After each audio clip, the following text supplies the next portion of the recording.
Quantas pessoas, igual a esse homem, falam que acreditam no Senhor, falam que acreditam em Deus, seja ela do meio evangélico, do meio católico, sem igreja. Quantas pessoas dizem: você crê em Deus? Eu acredito. Você acredita em Deus? Eu acredito. Mas será que realmente nós cremos em Deus? Será que realmente nós temos confiança, ou seja, fé em Deus? E João 3,16 é um versículo interessante. Talvez seja a síntese do Evangelho de Cristo. É o resumo do Evangelho de Cristo. Você que trouxe a tua Bíblia, eu nem ia precisar de Bíblia aqui para ler isso, mas abra a tua Bíblia, você que trouxe a tua Bíblia. Vamos ler essa palavra, que é muito forte. Amém? A palavra diz assim: porque Deus amou o mundo de tal maneira, que deu o seu Filho unigênito para todo aquele que nele crê, não pereça, mas tenha a vida eterna. Eu quero sublinhar aí o crer. Porque talvez você fala para mim que o crer, ele tem relação em acreditar. Por exemplo, eu acredito que Dom Pedro I existiu, porque eu tenho informação que Dom Pedro I existiu. E é um fato verdadeiro que Dom Pedro I existiu. Se eu falar para você que Tiradentes existiu, você acredita porque o livro de história, os historiadores, dizem que ele existiu.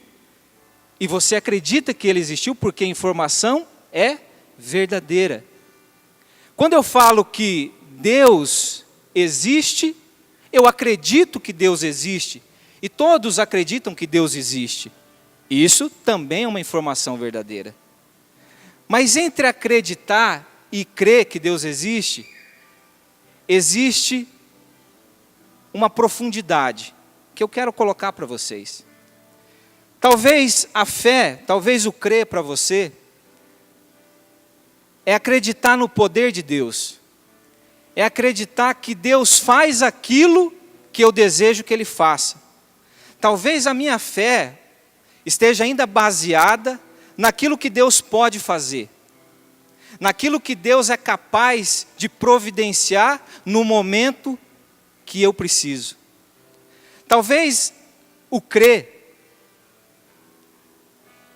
é eu acreditar que Deus faz aquilo que eu estou buscando. Eu me sirvo de Deus. Mas esse, para mim, não é o crer de João 3,16.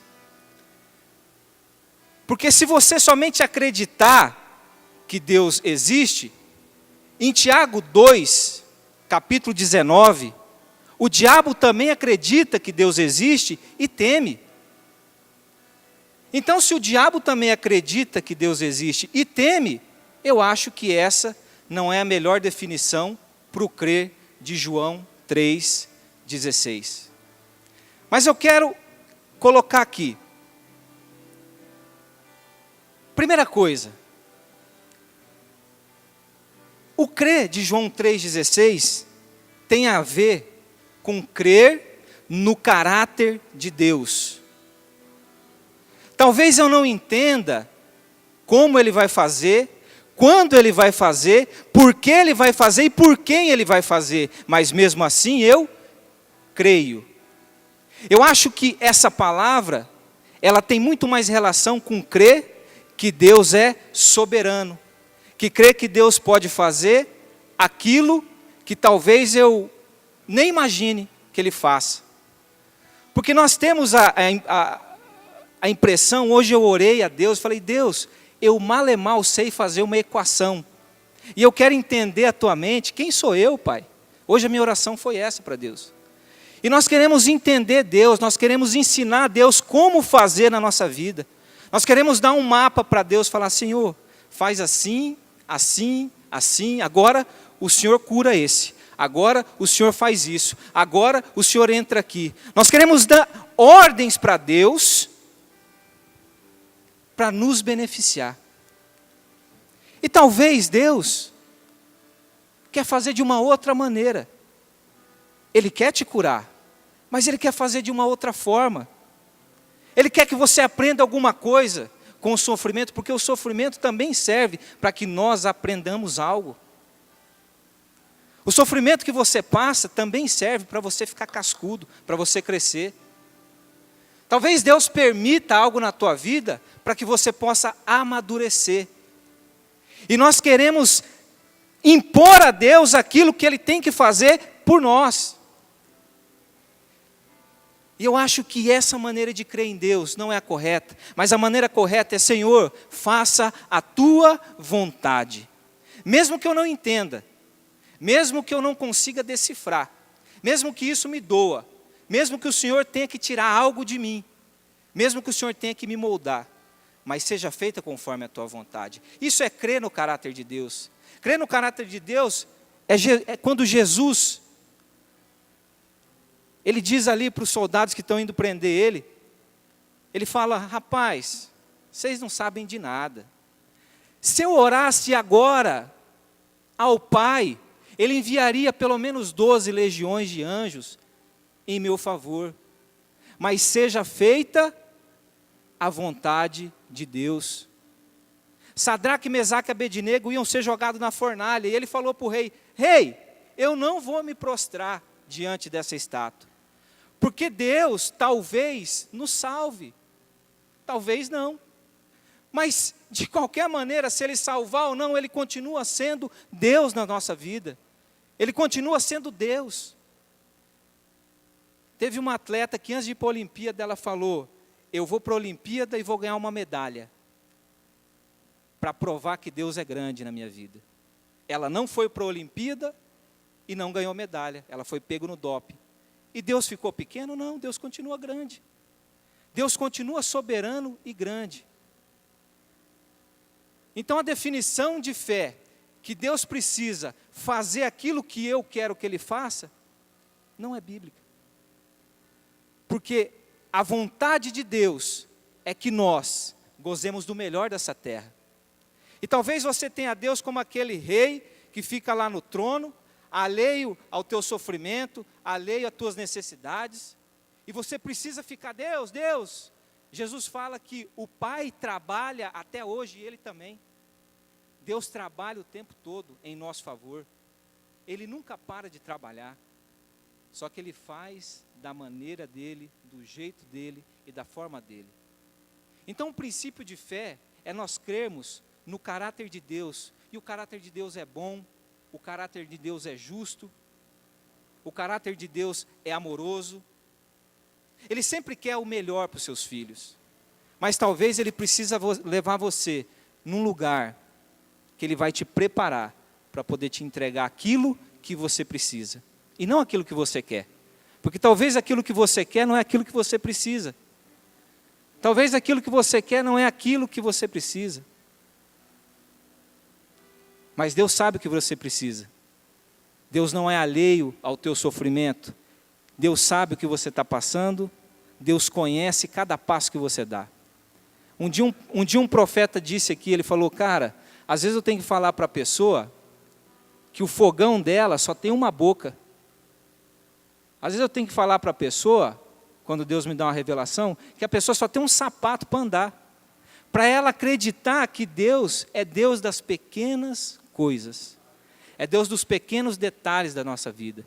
E nós sofremos atrás de muitas coisas, sendo que nós precisamos apenas crer no caráter de Deus. Apenas crer que Deus pode fazer. Uma outra forma que eu vejo nesse versículo é nós sermos afetados por Deus. É de nós andarmos sob a influência de Deus. O crer é andar sobre a influência de Deus. É andar, é ter experiência com Deus. Quando Nicodemos chega em Jesus Cristo, ele fala: como é que é esse negócio de reino, de entrar no reino? E aí Jesus vira para ele e fala: Nicodemos, é necessário você nascer de novo. Ele fala: mas como eu posso nascer de novo, sendo velho? posso eu entrar no ventre da minha mãe e voltar a nascer? E Jesus fala para ele, não, Nicodemos, você precisa nascer na água e no Espírito. Nós precisamos ter experiências com Deus. O acreditar, o crer em Deus é você ser afetado por Deus, é você ser influenciado por Deus, é o Espírito Santo interagir com você. Quantas pessoas podem dar um testemunho de vida do que Deus fez na vida dela? Quantas pessoas hoje aqui podem dar um testemunho de uma experiência sobrenatural com Deus? Eu li um livro do Henry Cloud, um judeu messiânico, e esse cara ele fala de uma judia ortodoxa, e ela não acreditava em Jesus, mas ela estava passando por um momento muito difícil na vida dela, ela estava em depressão, e o Henry Cloud pregando para ela e falando de Jesus para ela, mas ela não se convencia. E aí num momento de agonia dessa mulher, ela sozinha, ela começou a orar, falou, Jesus, se o Senhor é real mesmo, aparece para mim. E o relato dela é que Jesus apareceu para ela. E naquele momento ela se converteu. Não por intelecto, mas por experiência. Ela teve uma experiência sobrenatural com Deus e ela se convenceu de que Jesus realmente existe, porque ela provou. Porque se eu falar para você hoje, você conhece a Austrália? Conhece. Você já foi? Quem já foi para a Austrália aqui? Ninguém? Mas você sabe que a Austrália existe, não existe? É real, é uma informação real. Ela está lá. Mas nós não conhecemos a comida da Austrália. Nós nunca fomos para a Austrália e sentimos lá o cheiro da Austrália, ouvimos as músicas da Austrália. Nós nunca provamos o tempero da Austrália. Nós nunca vimos os australianos conversarem. Nós nunca vimos as praças da Austrália como que é, as flores. Perdão. As árvores da Austrália, os pássaros da Austrália. A gente não conhece a Austrália. E quando você fala que você acredita em Deus, é uma informação real. Mas você precisa experimentar Deus. Você precisa se alimentar de Deus. Aí sim, você vai crer em Deus. Aí sim você vai sentir o toque do Espírito e vai falar, nossa, que negócio maluco. Que coisa sobrenatural na minha vida. São essas experiências que nos levam a crer em Deus. São experiências sobrenaturais. Paulo era um perseguidor de crente. E foi uma experiência que ele teve com o próprio Jesus, que mudou a ótica e a visão de Paulo. E ele diz que tudo que ele viveu para trás foi como esterco, que o que importava era aquilo, era aquela revelação que ele teve de Deus naquele momento, no caminho de Damasco. Talvez você precise dessa revelação, desse toque hoje, para que você possa sair da religião. Porque a religião é algo muito perigoso. Eu falo que eu não gosto de religião. A religião é algo que pode te mirrar. Ela pode te definhar. Você pode viver 30 anos dentro de uma igreja, mas ser morto espiritualmente. Nunca ter tido uma experiência com Deus. E a religião, ela leva as pessoas a morrerem dia após dia. Dia após dia. A vida religiosa leva as pessoas a se matarem, a odiarem uns aos outros. Mas a vida com Deus, a vida com experiência com Jesus, ela te leva a lugares mais altos. Ela te leva a ter uma vida mais com sentido, uma vida mais plena, uma vida mais prazerosa, uma vida alegre. Você vai passar por luta? Vai. Mas você vai vencer cada uma delas, porque Deus é contigo. Você sabe em quem você confia. Você sabe que o momento que você passa hoje é para te ensinar algo lá na frente. Deus é poderoso para fazer infinitamente mais do que aquilo que nós pensamos ou imaginamos. Ele é muito, muito além. Você precisa crer aqui, é você apostar tudo. É você alicerçar a tua vida em volta de Jesus. É você realmente se aliançar com Cristo. É você realmente casar. Porque tem gente que está namorando ainda com Deus. Tem gente que ainda está flertando. Tem gente que ainda está paquerando. Tem gente que quer se beneficiar de algumas coisas, mas não quer um compromisso muito sério com Deus. Eu quero pegar na mão, eu quero dar uma piscadinha, mas eu não quero profundidade, eu não quero me aliançar com Deus. E se você não se aliança com Deus, você não pode crer em Deus. Porque você pode falar para uma namorada que você acredita nela. Você não conhece ela, está no comecinho, tudo é bonito, cheiroso. Você acredita. Mas você só crê na tua namorada quando você casa com ela. Aí você crê nela. Aí você descobre quem é o caráter dela, como que ela é quando acorda. Você começa a entender alguns defeitos, porque ninguém é perfeito. E aí sim, gera um vínculo de confiança. Aí sim você tem um vínculo de confiança. Mas é preciso se aliançar. É preciso dar um passo mais longe com Deus. Deus não quer paquera. Deus quer casamento. Ele fez conosco uma aliança incondicional. Não depende de nada que você faz, depende só dele. Mas a condição para você se aliançar a ele, parte de você, parte de mim. Eu preciso decidir andar com Deus. Eu preciso decidir. Porque a fé, o caminhar com Deus é uma decisão. Jesus fala, aquele que quer vir após mim, tome a sua cruz e siga-me. Aquele que quer, aquele que não quer, não vem. Aquele que não quer, não vem. Mas aquele que quer vir após mim, tome a sua cruz e siga-me. Ou seja, se case comigo, se aliance comigo, construa a sua vida ao meu redor, construa, alicerce a tua vida à minha volta. Porque, irmãos, o ateu não é aquele que fala que Deus não existe, mas aquele que fala que existe e vive como se ele não existisse. Tem muitas pessoas que vivem como se Deus não existisse. Nós vivemos da nossa maneira, do nosso jeito, como se ele não existisse. E nós precisamos se aprofundar mais e saber que o Espírito Santo que habita em nós está todos os dias nos assistindo, dia após dia, andando junto conosco.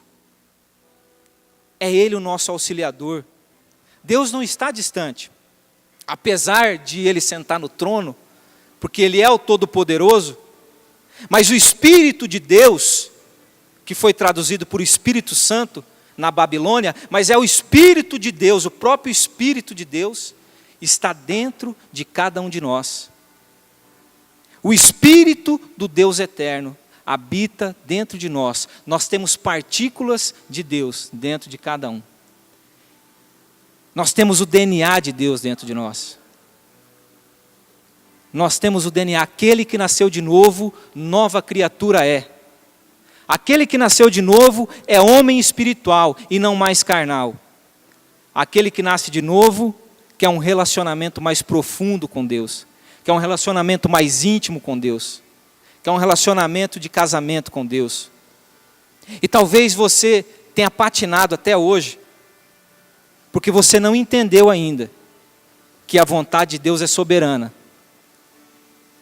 E que se você resolver entrar na vontade de Deus, Ele te leva para lugares que você nunca imaginou ir. Nós temos testemunhos aqui, diário, de pessoas que deixaram Deus influenciar a vida delas e colheram.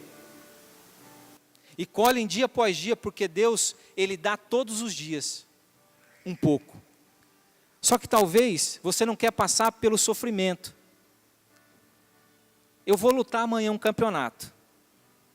Eu tive que treinar duro. Essa semana eu nem vim na oração.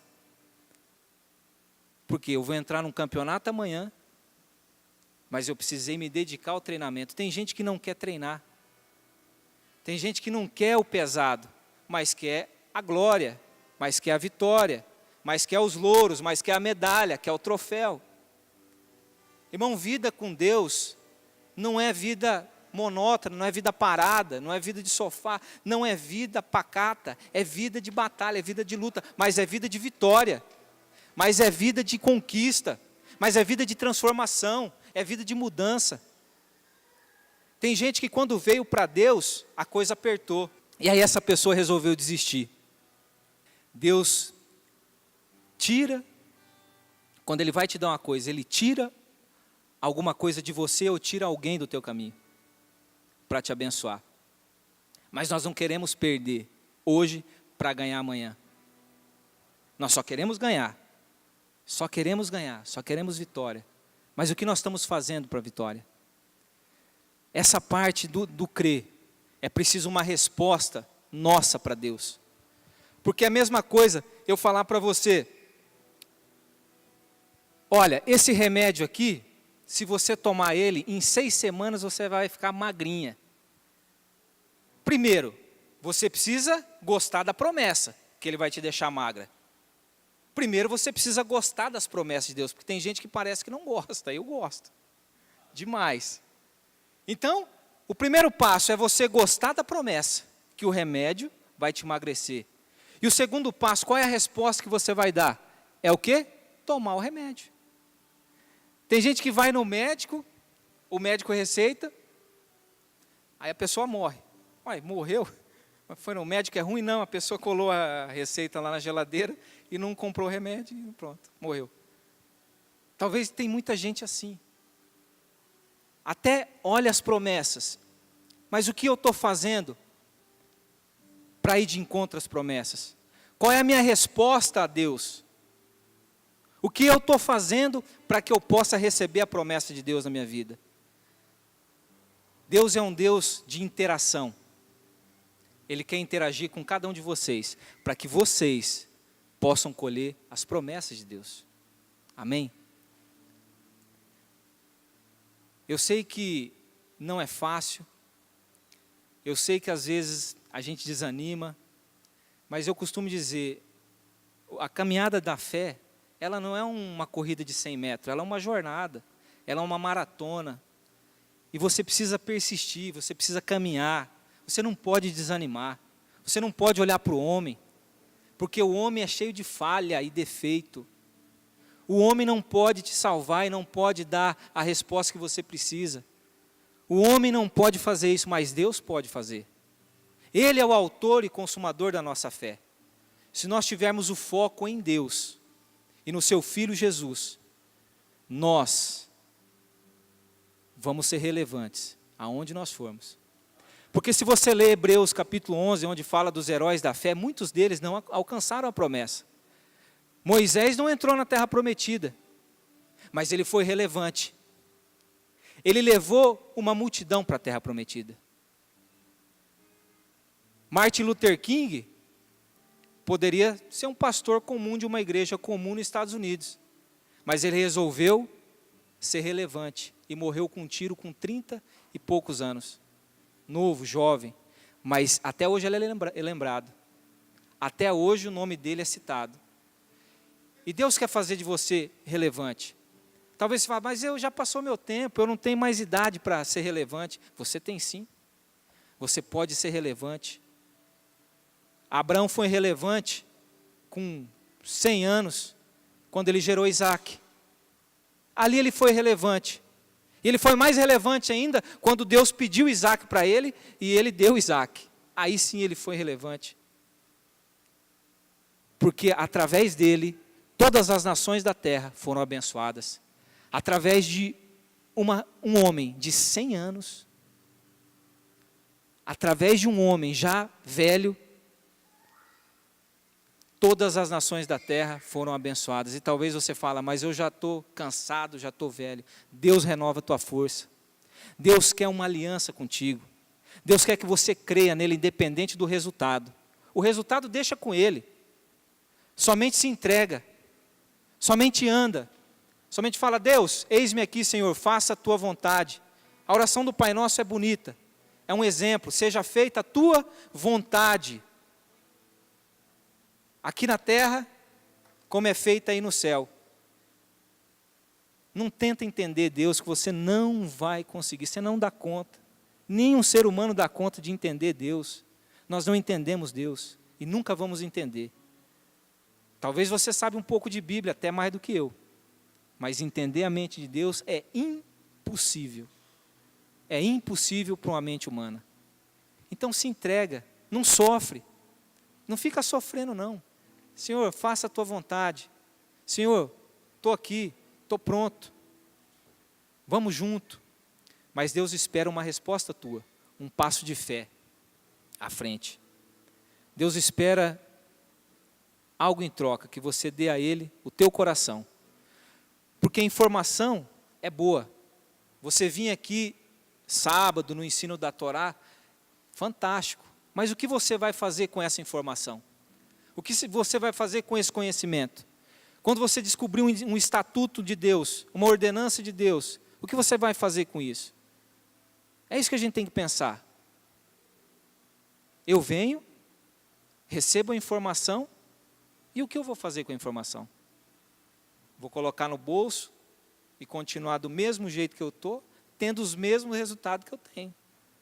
Mas quando eu resolvo pegar essa informação, porque a Bíblia é o manual de vida. A Bíblia tem resposta para todas as áreas da tua vida. A Bíblia, ela fala sobre casamento, sobre finança, ela fala sobre filho, ela fala sobre negócio, ela fala sobre fé, ela fala sobre perdão, ela fala sobre cura, ela fala sobre vários assuntos. Mas o que você vai fazer com essa informação é que vai determinar aonde você vai chegar. O que você vai fazer com a informação que você tem escrita aqui é que vai determinar o que você vai colher. Então, irmãos, é uma viagem pequena, como o pastor Pedro ele diz, você tira Deus daqui, da informação, e começa a trazer Ele aqui. Você tira Deus apenas de ser uma informação. Olha, eu acredito no Senhor, Deus. Eu oro, eu venho na igreja. Olha, eu dizimo, eu oferto, Senhor. Mas eu não vivo uma experiência com Deus, então tem alguma coisa errada. Nós precisamos ser transformados de glória em glória. Ou seja, é todos os dias. A transformação ela é diária. Porque quando eu sou transformado de glória em glória, eu renovo a minha mente. E quando eu renovo a minha mente, eu penso coisas novas. E quando eu penso coisas novas, eu tenho uma atitude nova. E quando eu tenho atitude nova, eu tenho resultados novos na minha vida. Talvez você tenha colhido a mesma coisa até hoje, porque a tua cabeça é a mesma. Isso é jargão aí nos coach, né? Mas é bíblico. Se você não renovar, se você não metanoê, como diz, arrependei-vos, que é o mudar, é o girar a chave da tua mente, você vai viver a mesma vida que você está vivendo hoje. Se entrega a Deus, irmãos. Faça essa experiência com Ele. Você não está perdendo nada, você só vai ganhar. Só que talvez não, com muita certeza, o processo de amadurecimento, ele é um processo até doído, ele é um processo árduo, ele é um processo contínuo, ele não para, mas você vai olhar para trás, e vai ver e falar, cara, como eu evoluí, como que eu cresci espiritualmente, cara, como que eu era e como que eu estou hoje, nossa, como que eu tenho percepção diferente de Deus, como que Deus fala comigo e eu escuto e eu ando, essa percepção. Você não precisa vir na igreja para o pastor Pedro falar para você, não. Quando você se aliança com Deus, não que você não precisa vir na igreja, tá, irmãos? Não é isso. Mas você não precisa buscar isso na igreja, porque Deus vai falar com você. Deus vai falar com você, sabe por quê? Porque Ele não precisa de um profeta. Deus fala através de qualquer um. A resposta vem através até do não crente. Vem através até de uma mula, porque Balaão foi através de uma mula. Então, irmãos, eu vi um rabino falar o seguinte, ele falou assim, todas as nossas orações, todas elas, e isso é bíblico, elas já foram ouvidas e estão dentro de uma caixa. Deus ouviu todas elas. E quando nós oramos a Deus, nós costumamos mentalmente mapear a maneira como é que ela vai vir. Olha, eu estou passando por isso, então vai vir aqui. E esse rabino ele fala, e Deus guarda na caixinha, e você fica esperto. Não olha só para frente, olha para o lado esquerdo, para o lado direito e para trás, porque Deus pode mandar de um lado que você nem está imaginando. Quando você orar, irmão, você pode ter certeza que Deus ouve a tua oração. Se a tua oração estiver de acordo com a palavra dele, ele já ouviu. Ele só está esperando o tempo oportuno de te dar a resposta. Ele só está esperando uma ação tua. Porque sem ação, sem fé, é impossível agradar a Deus. A fé sem obra é morta. Não adianta eu falar que eu creio, não adianta eu falar que eu vou na igreja, se eu não faço a minha parte. Deus faz a dele, mas nós vamos fazer a nossa. Amém?